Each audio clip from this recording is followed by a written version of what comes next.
Cek, cek, tes.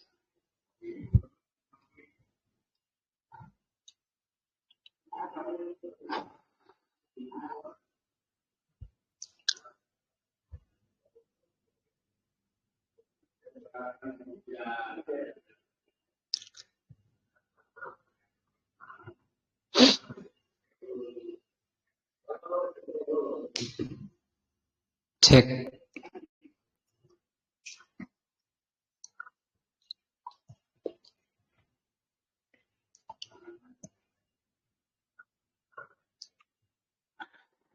Bismillahirrahmanirrahim. Assalamualaikum warahmatullahi wabarakatuh. Alhamdulillahirabbil alamin. Asyhadu an la ilaha illallah wa asyhadu anna Muhammadan abduhu wa rasuluh. Allahumma shalli ala Muhammadin wa ala alihi wa sahbihi ajmain. Wa ba'du. Pelajaran kita sore ini sudah nyampe di bab yang ke-7. Al-babu as-sabi'u, bab yang ke-7. Beliau ngasih judul fi annal Qur'ana, bahwasanya Al-Qur'an mutadamminun, mengandung li'adwiyatil qalbi, mengandung pengobatan hati, wa ilajuhu, dan penyembuh. Jadi Al-Quran itu penyembuh min jami'i amrodihi, dari semua penyakit hati. Nah, bab ini sangat penting bagi kita untuk menjadikan isi hidup itu, kegiatan hidup, amalan hidup itu berbobot, ya, bernilai, ada pahalanya, dicatat oleh Allah di catatan amal baik. Itu tergantung dari kondisi hati. Kalau hatinya kotor, hatinya berpenyakit, nanti berpengaruh ke kualitas amalan. Ulama menjelaskan seperti kalau orang menanam di ladang yang belum dibersihkan, yang masih banyak gulmanya. Atau di surat An-Nur ayat 35, Allah samakan dengan lentera. Lentera itu ada dua, ada yang kalau minyaknya itu minyak yang murni, bersih, asli. Beda dengan kalau minyaknya itu kotor, campur air, atau kotor, banyak kotorannya, maka itu berpengaruh kepada nyala apinya. Karena minyaknya kotor. Minyaknya itu, kalau lentera itu minyaknya itu fitrahnya, hatinya. Hatinya, kalau hatinya kotor, ketika diberi Al-Quran dan Sunnah, dia tidak bisa memunculkan cahaya yang terang. Beda kalau hatinya bersih. Bagaimana hati yang bersih? Itu kalau hati bersih dari, kalau ngaji bersih dari niat-niat yang tidak benar. Misalnya ingin dipuji, ingin diikuti orang, ingin membantah orang, atau ingin supaya wajah-wajah manusia mengarah padanya, itu tujuan-tujuan jelek. Jadi di sini bab ini sangat penting sekali. Untuk apa tadi? Meningkatkan kualitas amalan. Dan itu yang menjadikan kenapa para sahabat derajat mereka tidak bisa ditandingi, tidak bisa disamai oleh generasi setelahnya. Yang tidak bisa diikuti apanya? Derajatnya, kualitasnya. Padahal syariatnya dari dulu ya tetap sama. Sholat subuh ya 2 rakaat dari dulu. Artinya kalau dari sisi amalan tidak berubah. Nah,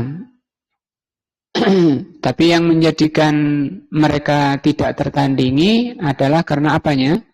Hati mereka yang betul-betul hati yang berkualitas. Umar Ibnul Khattab tidak bisa mengalahkan Abu Bakar. Apanya yang tidak bisa dikalahkan? Itu tadi.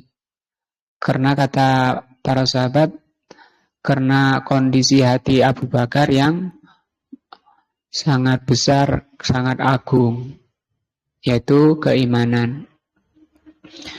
Tidak bercampur dengan keraguan sama sekali. Tidak ada penyakit-penyakit hati.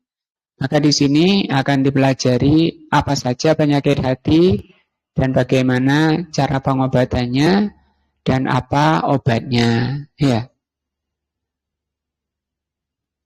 Penyakit hati itu apa saja, bagaimana cara mengobati dan obatnya apa saja.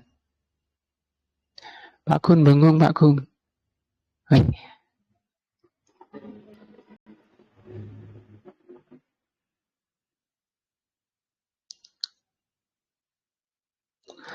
Qala Allah Azza wa Jalla, Allah Subhanahu wa taala berfirman di dalam firman-Nya, ya ayyuhan nas, wahai manusia, qad ja'atkum, sungguh telah datang pada kalian, wahai manusia. Apa yang datang atau siapa yang datang? Mau'idatun, peringatan min rabbikum, dari Rabb kalian. Peringatan di sini adalah Al-Qur'an. Wasifaun, dan telah datang obat lima fis sudur, terhadap penyakit dada, yaitu penyakit yang ada di dalam hati. Itu sudah ada obatnya. Tinggal meraciknya dan dimasukkan ke hatinya.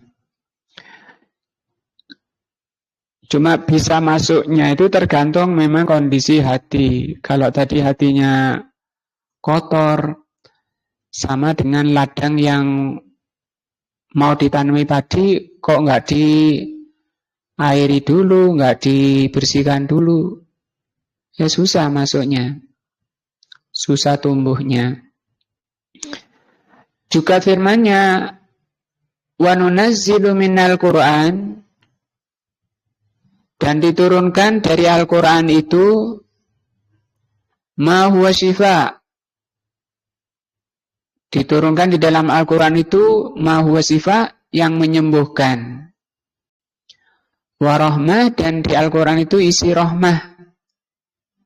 Kalau syifa itu menghilangkan penyakit, kalau rahmah itu yang menumbuhkan, karena rahmah itu kebaikan-kebaikan. Lil mu'minin, tapi itu menjadi penyembuh dan menjadi rahmah bagi orang beriman.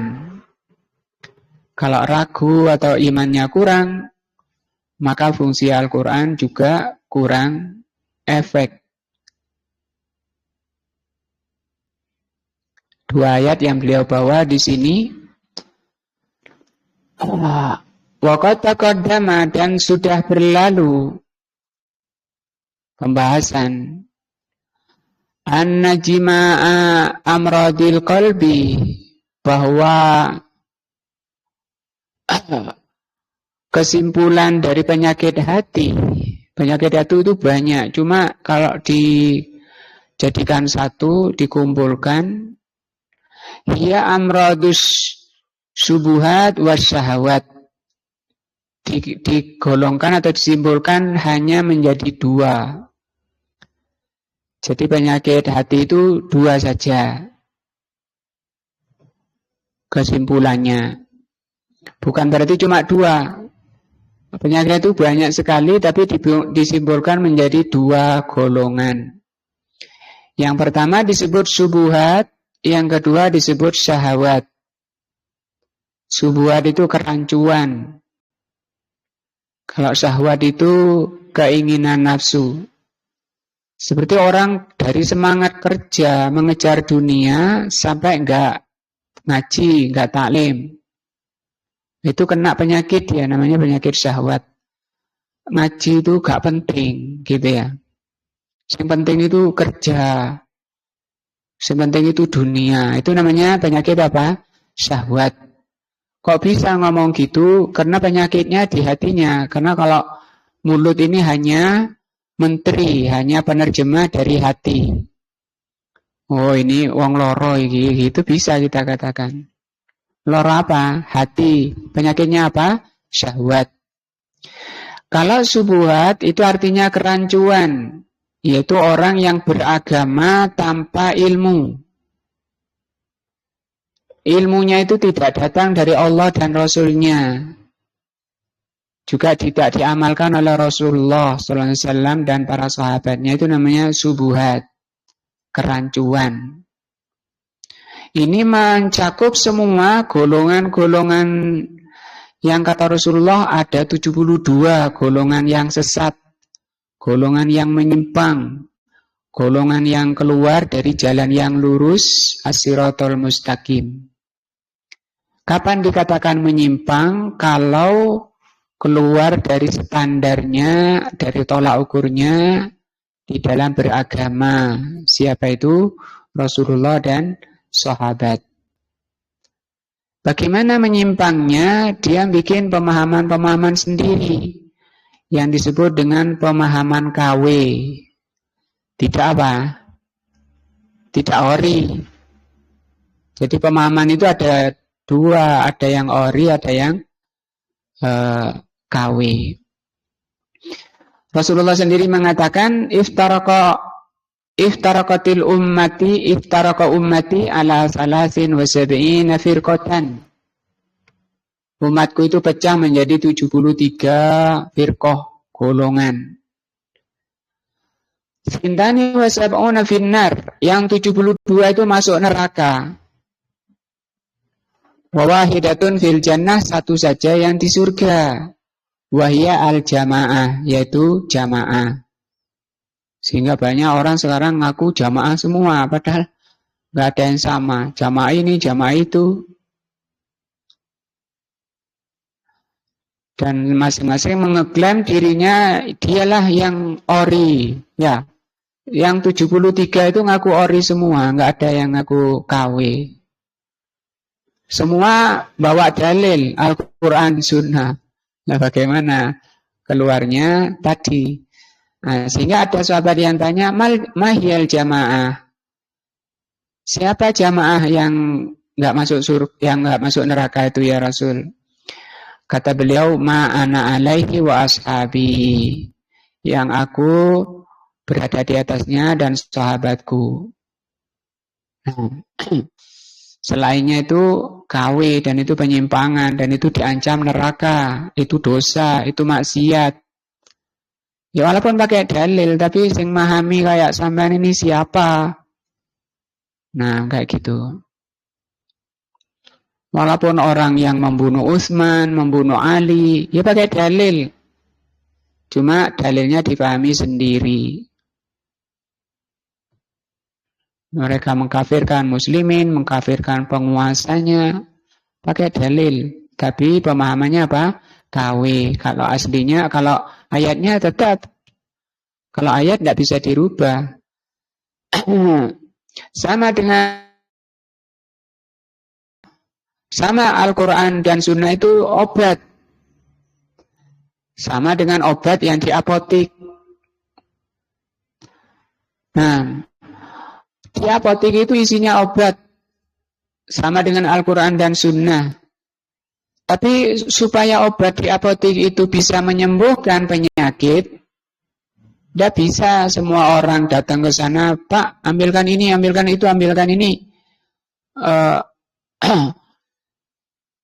Dia nunjuk sendiri obatnya, ngawur tanpa mengikuti petunjuknya. Siapa petunjuknya? Penunjuknya dokter. Nggak boleh langsung ke apotik, harus ke dokter dulu. Dok, saya periksa, keluhan saya begini-begini, buatkan resepnya. Dia cuma ngasih resep aja ke apotik.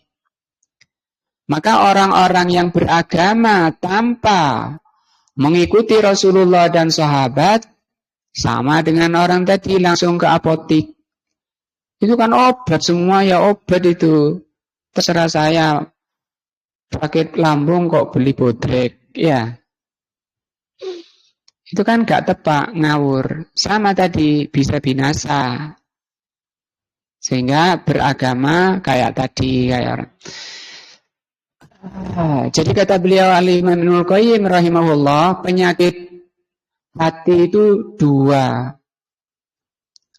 Nah, apa tadi? Subuhat dan syahwat. Wal Qur'anu shifaun. Al-Quran itu obat atau penyembuh linnau'aini terhadap dua penyakit ini. Subuhat dan syahwat itu bisa sembuh dengan Al-Quran. Fafihi, maka di dalam Al-Quran itu minal bayinat wal barahin al-qat'iyyati ma bainal haqqi minal batil ma yubayyinul haqqa minal batil. Di Al-Quran itu isinya berupa al-bayinat. Bayinat itu penjelas, menerangkan, sehingga menjadi terang. Ketika diterangkan, jadi terang, jadi jelas. Kalau sudah jelas, maka hilang yang namanya subuhat. Apa subuhat tadi? Rancu, samar, nggak jelas. Sampai ngamalkan gini dari mana, Pak? Ya ini dari dulu, ini sudah sejak zaman dahulu, ini sudah mengakar, sudah tradisi dari moyang-moyang dahulu, sudah tidak bisa lagi dirubah. Dalilnya mana? Enggak pakai gitu-gitu. Nah, padahal yang ditanya oleh Allah nanti dalilnya bukan gurunya siapa. Allah berfirman, "Qul hatu burhanakum in kuntum shadiqin." Nek sampean benar, mana dalilnya? Dalil itu apa?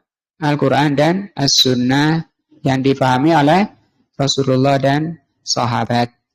Keluar dari Rasulullah dan sahabat di dalam beragama masuk ke yang 72. Bahaya itu. Diancam apa kata Rasul? Neraka.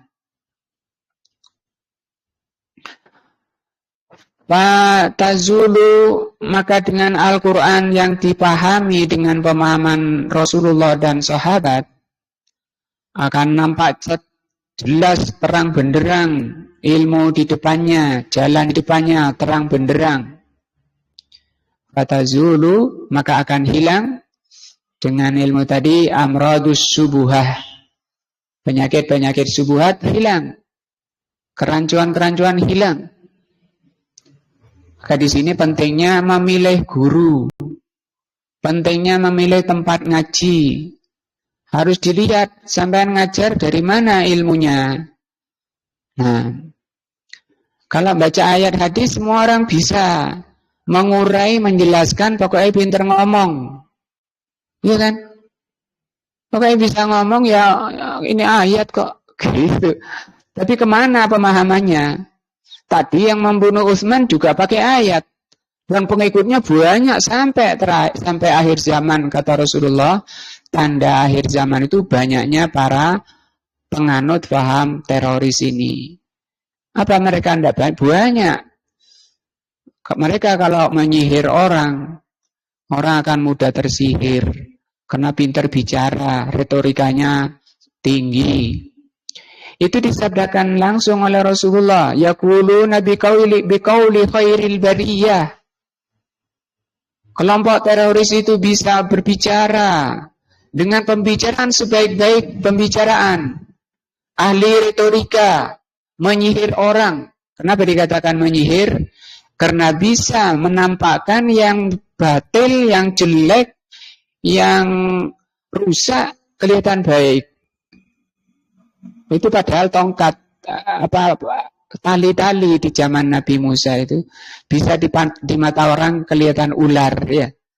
Ketika ahli sihir dikumpulkan. Maka tokoh-tokoh penyesat itu juga bisa dikatakan ahli sihir, nyihir manusia supaya mengikutinya. Dan masing-masing kelompok kan banyak pengikutnya. Kelompok-kelompok nyimpang. Hilanglah dengan ilmu Al-Quran dan Sunnah yang difahami oleh Rasulullah dan sahabat, yang mereka disebut salafus saleh. Apa yang hilang? As-subuhah. Amradus subahi al-mufsidati, penyakit kesubuhat atau penyakit kerancuan yang merusak. Nah, lil ilmi wat tasawuri wal idrak, yang merusak ilmu, merusak pemahaman. Tasawur ini gambaran, wal idrak pemahaman, gambarannya rusak, pemahamannya rusak. Artinya kita walaupun hafal ayat dan hafal hadis, nggak bisa langsung kita menjelaskan kayak gambarkan orang sampai terkagum-kagum. Ternyata apa itu? Nah, ternyata subuhat. Bihaitsu yaral asya ala ma hiya alaihi. Dengan ilmu yang difahami dari Rasulullah dan sahabat, orang itu bisa melihat sesuatu yang sebenarnya, yang ori. Nah, jadi kalau ingin tahu Islam yang ori, lihatlah apa yang ada pada Rasulullah dan sahabat. Nah, itulah ilmu yang boleh dijadikan dasar beramal. Dikatakan oleh Al-Imam Asy-Syafi'i rahimahullah, al-ilmu, ilmu itu, kata beliau, maka nafihi qala haddatsana. Ilmu itu kalau di dalamnya ada perkataan haddatsana. Haddatsana itu telah menyampaikan kepadaku, telah menyampaikan kepadaku guruku. Guruku dapat dari gurunya, gurunya dapat dari gurunya, sampai ke Rasul. Itu namanya apa? Sanad. Namanya apa? Sanad. Kalau tidak ada sanadnya, kata beliau, wa masih wazat, kalau ada pemahaman, ada ilmu yang tidak sampai ke Rasul dan sahabat, wiswasus syayatin, itu hanya bisikan-bisikan syaitan. Jadi para dai-dai yang menyesatkan, menyampaikan Islam tidak dari Rasulullah dan sahabatnya, itu dikatakan syaitan. Orang itu dikatakan setan. Siapa yang bilang? Rasul sendiri mengatakan setan. Setan itu memang. Dari hadis Ibnu Abdullah bin Mas'ud radhiyallahu an, beliau mengatakan khattalana Rasulullah sallallahu alaihi wasallam khattan biyadi. Pada suatu ketika Rasulullah membuat satu garis lurus di hadapan kami. Kemudian Rasulullah mengatakan, hada siratullah mustaqimah. Ini jalan Allah yang lurus, membuat garis. Biar nampak dengan matanya. Bukan hanya dengan mata hati, tapi dengan mata kepalanya melihat garis itu. Summa khatta hututan an yaminihi wa shimalihi khattan hututan. Kemudian Rasulullah membuat garis-garis yang banyak di sebelah kanan dan kirinya. Kemudian beliau mengatakan, hadhihi subulu, jalan-jalan yang banyak ini, laisa minha illa syaitanun alaih. Tidak ada di jalan itu kecuali padanya ada setan yang menyeru padanya. Ya, jadi tokoh penyesat itu dibilang syaitan. Kenapa dibilang syaitan? Setan itu artinya yang menghalangi orang dari kebaikan. Itu makna setan. Kalau kita buka kamus, shin to nun. Syaitan itu artinya penghalang dari kalangan jin maupun manusia. Nah itu tadi kan menghalangi dia dari yang masuk surga langsung, dihalangi oleh dia, dipenggokno ke pemahamannya dia. Nah, dibilang syaitan. atau juga dibilang begal kebenaran. Dan itu lebih jahat daripada begal motor. Kalau motor hilang, beli lagi.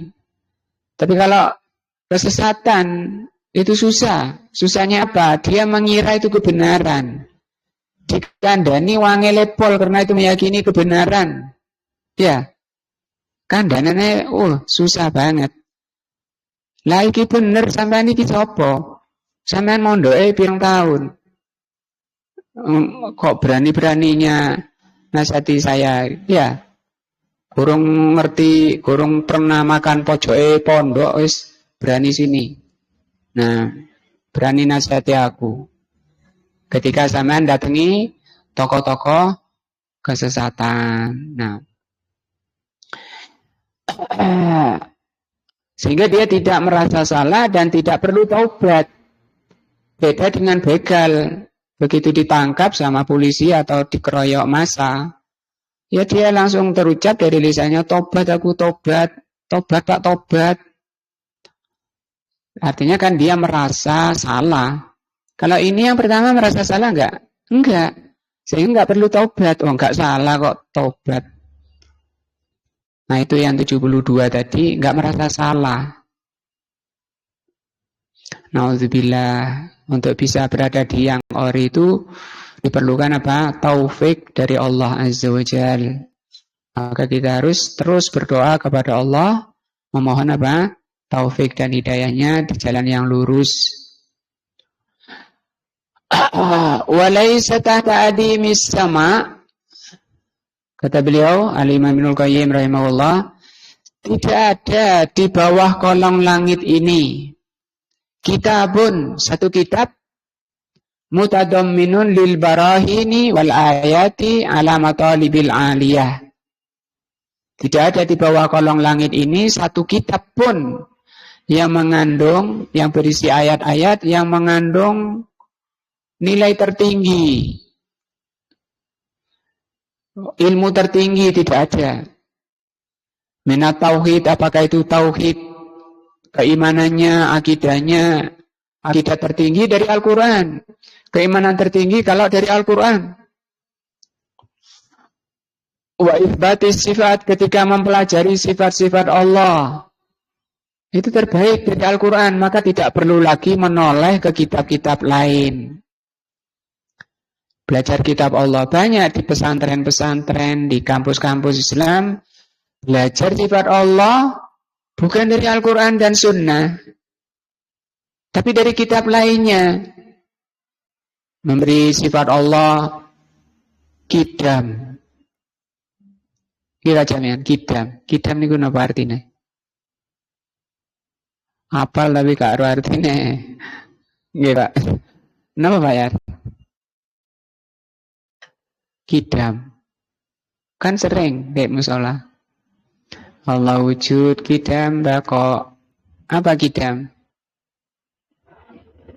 Tapi itu kan sepakat orang yang mengucapkan faham, nggak faham, sepakat itu sifat Allah. Bukan sifatnya orang tua kita, bukan sifatnya malaikat, itu sifat Allah. Mereka bilang. Cuma yang jadi masalah tidak datang dari Al-Quran dan Sunnah dengan pahaman Rasulullah dan sahabat. Itu tadi apa namanya? Subuhat. Penyakit apa bukan? Penyakit itu penyakit hati. Cara ngilangkan Al-Quran dan Sunnah dengan Al-Quran dan Sunnah. Bagaimana itu kidam itu? Cara ngilangi.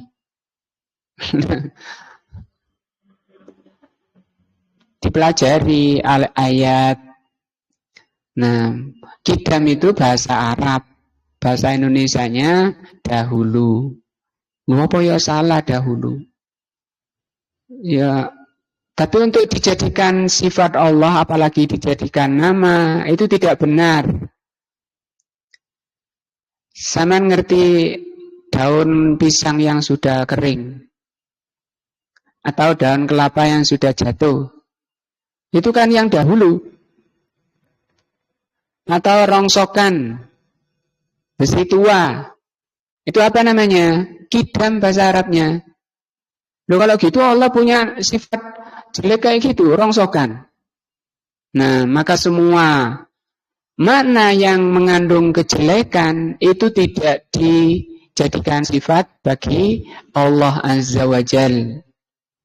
Terus Allah menamakan apa? Kalau padahal Allah itu memang dahulu, tidak ada yang mengawali Allah, ya kan? Tidak ada yang lebih dahulu dari Allah, tidak ada yang lebih awal dari Allah. Sehingga Allah sendiri menamakan dirinya apa? Al-Awwal. Huwal awwalu wal akhiru wal zahiru wal batinu dan seterusnya. Itu di mana? Di Al-Qur'an. Nah, di Al-Qur'an. Di Al-Hadis juga diterangkan oleh Rasulullah SAW. Dengan belajar Al-Qur'an, hilanglah yang namanya subuhat yang bernama kidam tadi. Itu contoh saja. Wa itsbatil mi'ad, tentang hari kiamat. Nah, tidak ada yang lebih ori, lebih murni, lebih benar dari Al-Qur'an tentang hari kiamat. Nah, penubuat tentang kenabian. Waraddun nihal al-batilah, al-batilati wal ara'il fasidati. Tidak ada ilmu yang lebih kuat untuk membantah para cendekia-cendekia, ahli pikir yang rusak. Fasidah itu rusak. Dia nggak pernah belajar agama, tidak pernah belajar pemahaman yang datang dari Rasulullah, tapi bicara agamanya daki-daki, kata orang Jawa. Sampai menggebu-gebu keluar asap dari mulutnya. Orang terkagum-kagum, nah, diviralkan. Padahal itu apa tadi namanya? Subuhat. Ya, subuhat. Nah, dan ori itu mahal, namanya ori mahal. Yang murah itu yang apa? KW, walaupun spare part ya. Itu kan yang mahal yang apa? Yang ori. Makanya pengikutnya itu sedikit. Pengikutnya itu sedikit. Tapi Masya Allah itu barokah. Itu kuat. Tidak bisa dikalahkan walaupun oleh yang 72. Nggak bisa. Siapa bilang? Rasulullah SAW. Nah, kata beliau, sayati zamanun, akan datang suatu masa. Nah,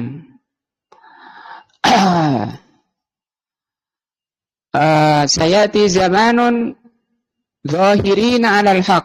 Kama qala sallallahu alaihi wasallam.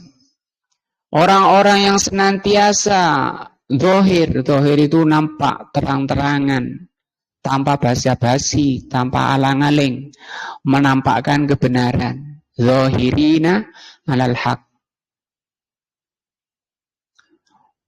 Nah, di atas kebenaran. Jelas, tegas, ini yang diamalkan Rasul sallallahu alaihi wasallam, ini yang dipahami oleh Rasul dan sahabat. Di mana ya? Di kitab-kitab itu semua itu. Baca Ibnu Katsir misalnya, tafsir Ibnu Katsir, tafsir Al-Imam Tabari, tafsir Imam Ibnu Jarir As-Sa'di. Itu kan mereka kalau nulis telah berkata Abdullah bin Mas'ud. Siapa Abdullah bin Mas'ud? Sahabat. Telah berkata Ibnu Abbas dan seterusnya. Nah, sayati zamanun, kata Rasulullah, zahirin alal haq, yang selalu tampak di atas kebenaran, la yadurruhum man khazalahum. Tidak ada yang bisa mengalahkan siapapun yang menyelisihinya. Hatta ya'ti amrullah, sampai datang kiamat. Nah, jadi kita kuat, sabat, kokoh.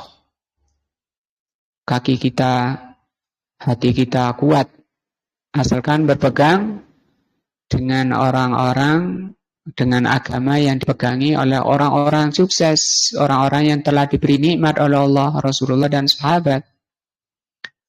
Makanya Allah katakan di dalam Al-Fatihah, di dalam Al-Quran, fa'in amanu, kalau kalian beriman, bimithli ma amantum, seperti imannya kalian para sahabat, lah tadau, maka mereka akan mendapat hidayah. Mithlul Quran, seperti Al-Quran. Jadi tidak ada kitab di muka bumi, di bawah kolong langit yang seperti Al-Quran.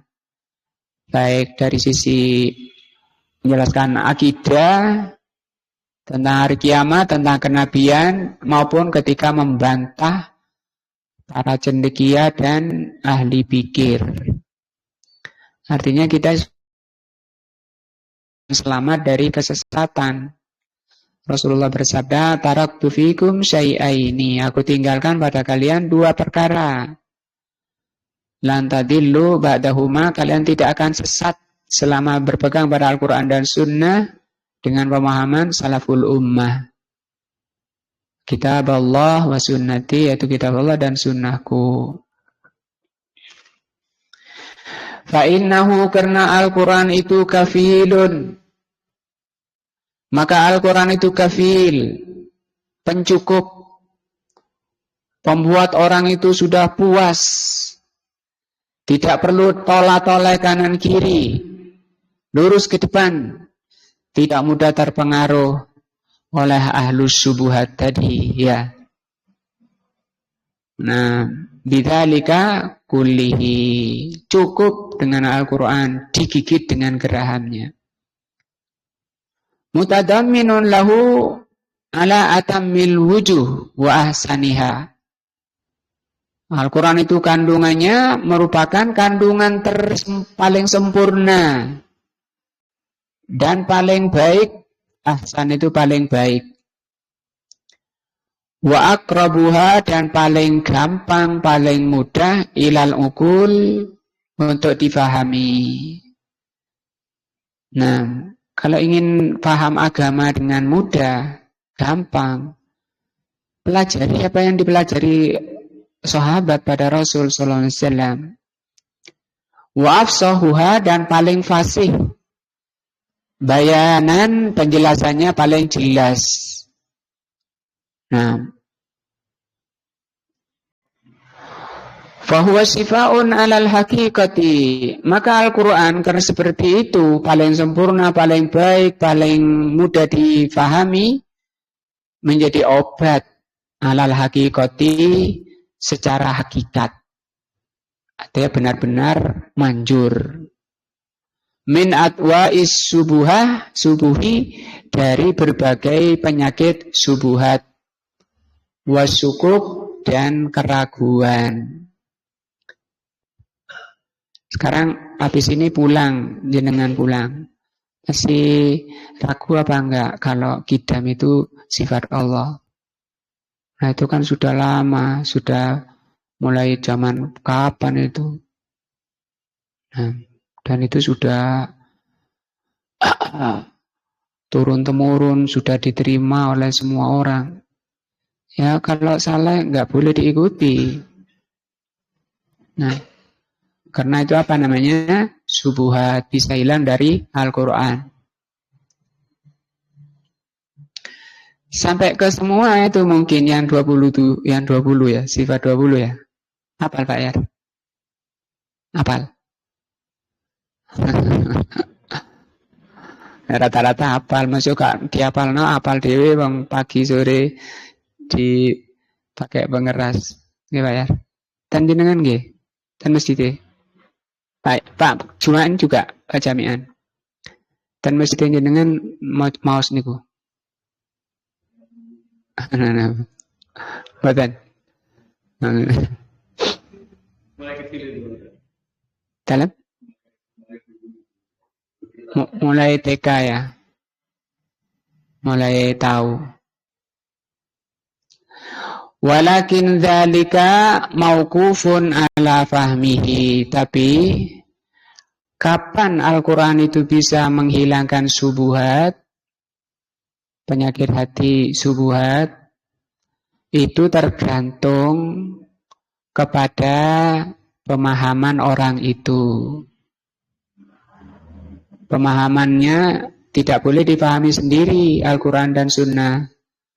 Harus ada sanad ke Rasul tadi, kata siapa? Imam Syafi'i rahimahullah. Karena kalau tidak ada sanadnya sampai ke Rasul dan sahabat, itu hanya bisikan syaitan. Wa ma'rifatul murad, dan harus tahu tergantung dari ma'rifatul murad. Ma'rifatul murad minhu. Ma'rifatul murad itu mengerti tujuan ayat ini, yang dimaukan oleh ayat ini apa. Itu harus tahu. Itu diterangkan di kitab-kitab tafsir. Nah,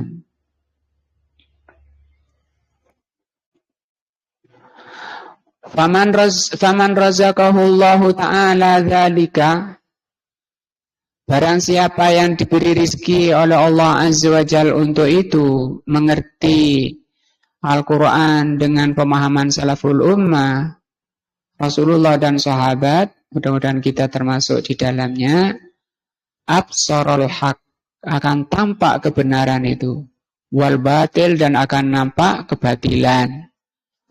Jadi itu kayak lampu, dan lampu itu memang tergantung dari sejauh mana memahami. Kan ada orang yang ngajinya rajin setiap hari, ada yang seminggu sekali, ada yang sebulan 2 kali, ada yang cuma tiap bulan. Itu nanti menjadi mempengaruhi sinar di hatinya. Demikian juga nanti ketika di padang mahsyar, di padang mahsyar. Nanti di hari kiamat itu manusia dikumpulkan di padang mahsyar namanya. Setelah manusia dijemur oleh Allah di bawah terik matahari selama 50.000 tahun, kemudian oleh Allah matahari dan bulan itu dilempar ke neraka. Karena tidak ada matahari, tidak ada bulan, maka mahsyarnya itu gimana? Gelap gulita. Gelap gulita. Gelap sekali.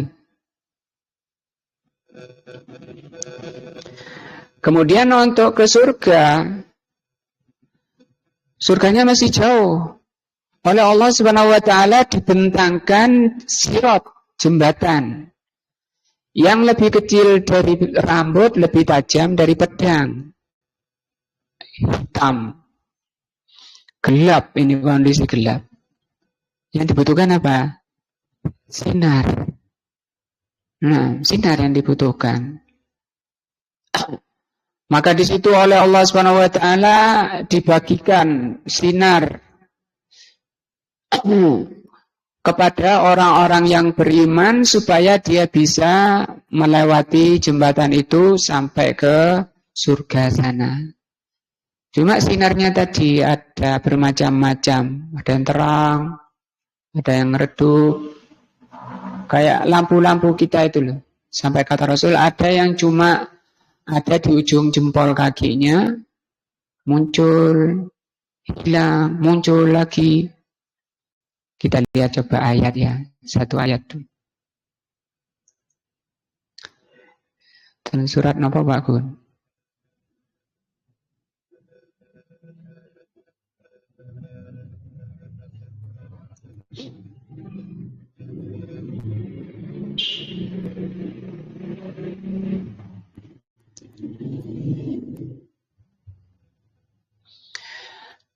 Allah Subhanahu wa taala berfirman, "Yauma taral mu'minina wal mu'minat." Pada hari engkau melihat orang-orang mukmin, laki-laki dan perempuan, cahaya mereka memancar di hadapan dan di sebelah kanan mereka. Dikatakan kepada mereka pada hari ini, baina aidihim wa bi aimanihim, di depan dan di kirinya. Maka pada hari itu dikatakan busrakumul yaum. Bergembiralah kalian pada hari ini.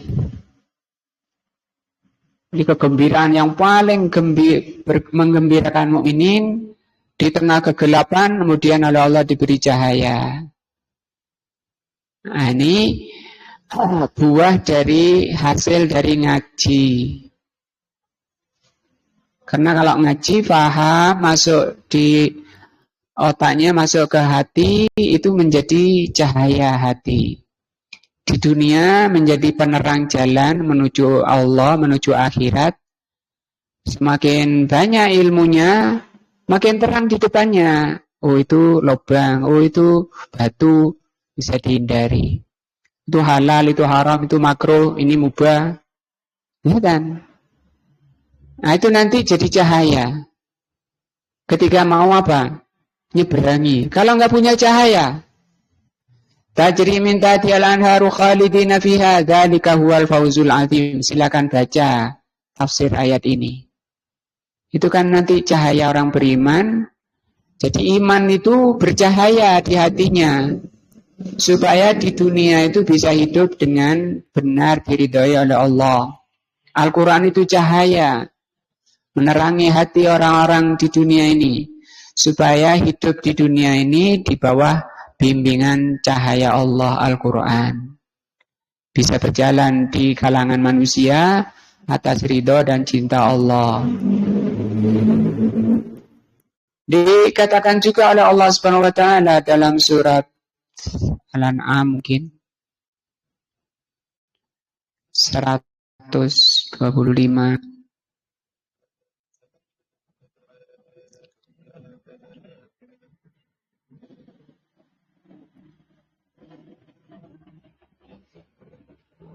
Nah ini. Oh bukan.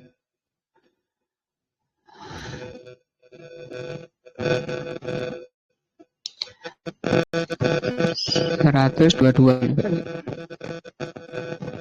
Nah, awamangkana maitan, apakah orang yang mati? Ahyainahu, kemudian kami hidupkan. Yang mati, kalau kita baca tafsir ayat ini, yang mati itu bukan badannya, hatinya. Apakah orang yang telah mati, ini kan maitan itu mayit. Mayit itu dari bahasa Arab, maitan. Apakah orang yang mati fa'ahyainahu, kemudian kami hidupkan, waja'alna lahu nuron, kemudian kami jadikan baginya, bagi orang yang hidup itu nur. Bagaimana Allah menghidupkan? Dengan Al-Quran. Bagaimana itu? Oleh Allah diberi taufik orangnya itu. Orang yang telah mati itu diberi taufik oleh Allah untuk bisa hadir ke majelis ilmu, ngaji Al-Quran dan As-Sunnah, sehingga mulai bercahaya, tumbuh di hatinya itu cahaya. Hiduplah dia. Waja'anna lahu nuran, dan kami jadikan Al-Quran itu nur, cahaya. Yamsi bihi finnas, dia berjalan dengan cahaya itu di kalangan manusia. Nah, apakah seperti orang yang dalam kegelapan, yang tidak bisa keluar, diajak sama Pak Jami'an, monggo ngaos ngriko, insyaallah leres. Nah, dan dia terketuk hatinya oleh Allah, diberi hidayah, diberi taufik, orang yang diajak Pak Jami'an tadi hadir di majelis ilmu, mulai tumbuh di hatinya benih-benih iman, cinta. Maka sing ngajak itu, kata Rasulullah, itu lebih baik daripada humrun ni'am. Humrun ni'am itu onta merah. Onta merah itu kalau sekarang itu kendaraan termahal, onta merah. Sampeyan ngajai satu orang. Dikatakan oleh Rasulullah kepada siapa? Ali bin Abi Thalib. Makanya kita jangan males dakwah diajak, tapi kepada kebenaran, ya. Ini ayat yang menjelaskan bahwa Al-Quran itu cahaya. Kalau enggak ya hidupnya geraya-geraya. palingo ngene, palingo ngono. Takbir itu sing bener ya apa ya? Ya, wudu itu sing bener ya apa ya? Paling ini paling. Delok wong sana lho kok gak podo. Bingung lagi. Nah itu orang buta.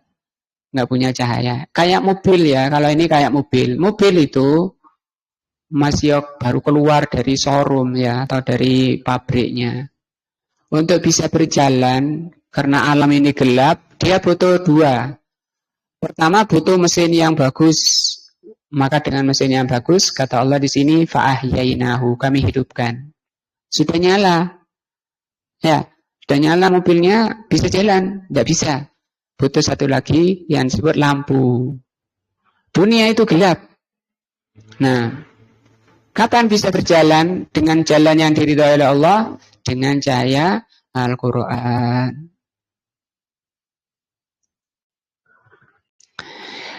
Begitu. Barang siapa yang diberi rizki oleh Allah memahami Al-Quran dan As-Sunnah sesuai pemahaman salaful ummah, absaral haq wal batil iyanan biqalbihi. Sangat jelas di depan mata, di depan hatinya, di depan matanya dan hatinya, itu yang benar, ini yang salah. Sehingga ngomongnya pun orangnya itu nggak ragu-ragu. Masa gitu Pak? Oh iya ya, apa gitu ya? Bingung. Kenapa? Karena nggak kuat ya. Nah, sama nolain di sini Pak. Aku tahu kerungu. Loh, kok tahu kerungu? Aku koyoknya tahu maca. Maca di mana Pak? Dikejar gitu bingung. Nah, kama yaral laila wan nahara. Dia bisa melihat kebenaran dan bisa membedakan dengan kebatilan dengan seterang-terangnya. Sebagaimana dia bisa membedakan antara gelapnya malam dengan terangnya siang. Nah, saat ini siang Pak, sore, nggih. Kita ini sudah sepuh-sepuh, itu sudah masuk sore. Makanya harus dipercepat jalannya, ngajinya ditambahi lebih sergap lagi. Sehingga nanti mati kondisi terbaik, karena nilai seseorang itu dilihat akhirnya, ya. Bukan orang saja, apapun kan yang dilihat apanya? Akhirnya. Pak pesan lemari. Kan dilihat apanya? Akhirnya, finishingnya bagaimana? Ala kita itu demikian. Makanya kata Rasulullah, ada kalanya orang itu dari kecil sampai tua, sampai menjelang mati, amalannya amalan ahli surga. Secara kasat mata di hadapan orang. Tapi menjelang satu jengkal mau meninggal, mau masuk surga, ternyata dia beramal amalan neraka, dia masuk neraka karena takdirnya, karena catatannya. Artinya orang sebaik-baiknya kita nggak bisa mengatakan, oh dia ahli surga. Nggak bisa. Karena Rasul mengatakan, belum tentu. Iya lah jarimu. Lah hatinya saya tahu. Bisa jadi dia beramal sebaik-baiknya karena ingin dipuji kamu. Nah, yang disebut riya. Dan ada kalanya dari kecil, kata Rasulullah, amalannya amalan ahli neraka. Dua saja jahatnya orang. Jelek-jeleknya orang. Begitu mau mati, dinasihati oleh ustadznya, datang ustadznya, ya fulan. Nah, diparani, bertobat pada Allah. Kesamaan ini akan pindah alam. Kalau zaman jelek di dunia, di akhirat lebih jelek lagi. Nah, di dunia jelek, di akhirat lebih jelek lagi, lebih bahaya lagi. Segera bertobat. Oh iya Pak Ustadz. Nggih Pak Yai, kula taubat, kula badhe taubat. Nah, kurang sempat sholat. Nah, atau baru sholat sekali menunjukkan keikhlasannya. Taubat itu pada Allah. Syaratnya itu gangsal. Berapa Pak Gud? Syarat taubat berapa? Gangsalnya itu pindah 5. Jawa gak ngerti Jawa ya apa.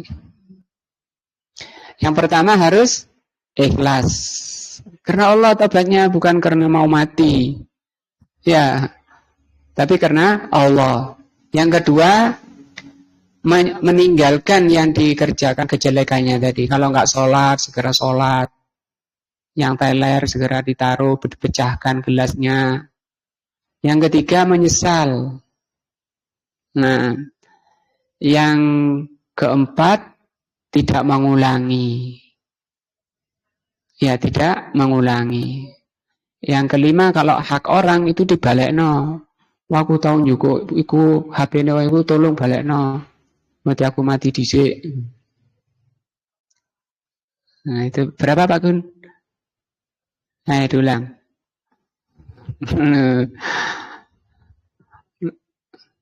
Loading. Waduh, lapar memang.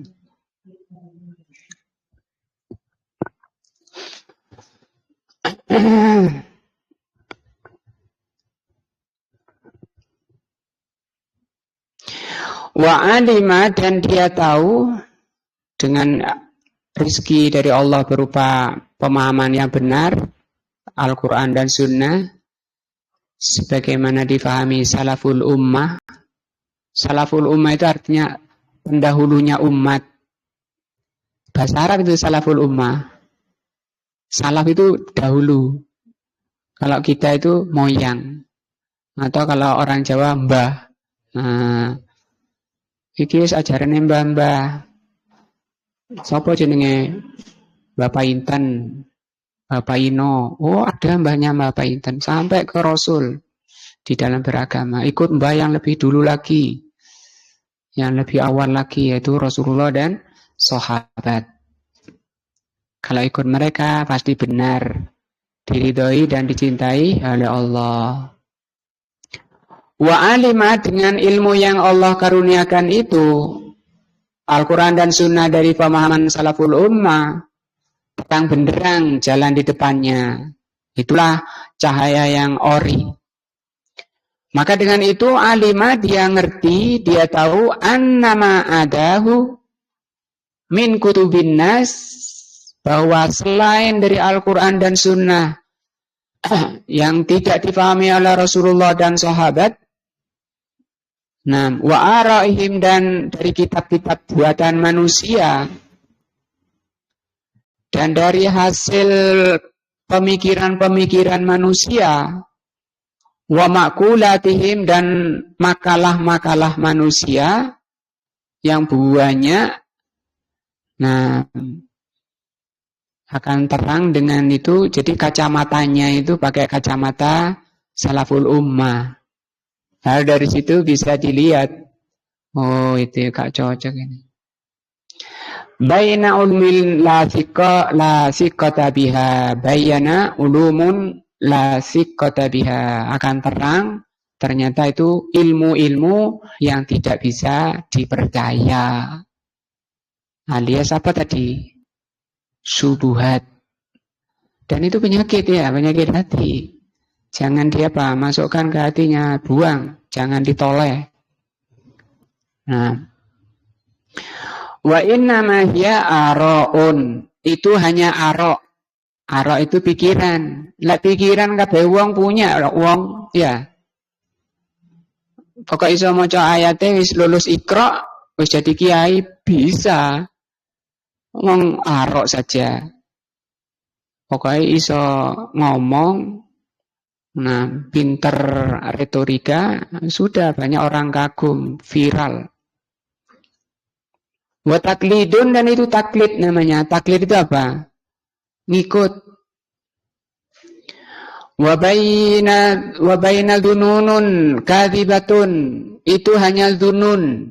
Dunun itu dzon. Perkiraan-perkiraan, barangkali. Tidak semua yang kuning itu emas. Ya, walaupun kenyute kali itu. Dunun itu, barangkali itu dunun, dzon. La tuni anil haqqi syai'an, namanya dzon itu tidak ada andilnya pada kebenaran. Wa baina umurin sahihatin la manfaata lil qalbi fiha. Dan akan terang di hadapannya mana ilmu yang benar dan mana yang salah yang tidak memberi manfaat pada hatinya. Wis suwe ndek pondok tahunan puluhan tahun ndek pondok metune subuhat. Ya, keluarnya jadi ahli subuhat. Wah, sudah kadung viral, banyak pengikutnya, ternyata subuhat. Wah, wong penyakitan. Wallahu alam, kita lanjutkan besok. Mudah-mudahan membersihkan hati-hati kita menjadi ilmu yang bermanfaat. Subhanakallahumma bihamdika asyhadu an la ilaha illa anta astaghfiruka wa atubu ilaika. Wassalamualaikum warahmatullahi wabarakatuh.